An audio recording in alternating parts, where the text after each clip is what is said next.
Back to our channel. Today షాంపూతో రసం పెట్టాను ఫ్రెండ్స్. ముందుగా ఒక గిన్నెలో వాటర్ పోసుకొని అందులో షాంపూ వేసుకొని కొంచెం చింతపండు వేసుకొని స్టవ్ మీద పెట్టుకొని బాగా మరగనియ్యాలి. మరగనిచ్చాక అందులోనే కొంచెం పసుపు, ఉప్పు, కారం వేసుకొని బాగా మరగనియ్యాలి. మరగనిచ్చాక అందులోనే కొత్తిమీర, పుదీనా వేయాలి. మంచి స్మెల్ రావాలని షాంపూ వేసాను ఫ్రెండ్స్. బాగా మరగనిచ్చి పొంగు చెక్క కట్టాక తీయాలి, ఇంకా దించేయాలి.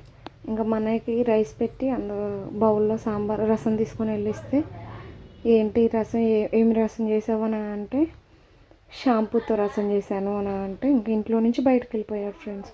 వద్దు నువ్వు వద్దు, నీ అనవద్దు, పో, నేను వెళ్తున్నాను, బయట తినేస్తాను, చంపేస్తావా ఏంటి అని అన్నాడు. మా మమ్మీ లేదని నేను ఎంతో కష్టపడి మా మమ్మీ చేసినట్టే చేశాను ఫ్రెండ్స్, మా మమ్మీ చెప్పినట్టే. కాకపోతే మంచి స్మెల్ రావట్లేదు అని అన్నాడని అందులో షాంపూ వేసాను ఫ్రెండ్స్. నాదేమన్నా తప్పు ఉందా?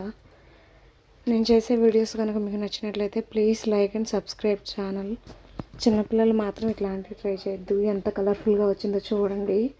బాగా మరిగిచ్చాను నేను, రసం మంచి స్మెల్ వచ్చింది. మా అన్నయ్యలో ఫ్రెండ్ కూడా వస్తానన్నాడు భోజనానికి, ఇంకా అందుకని రసం చేస్తే అన్నయ్య కూడా షాంపూతో రసం చేసిందా, నేను ఇంటికి కూడా రాను, నేను వెళ్తున్నాను మా ఇంటికి, నన్ను చంపేస్తారు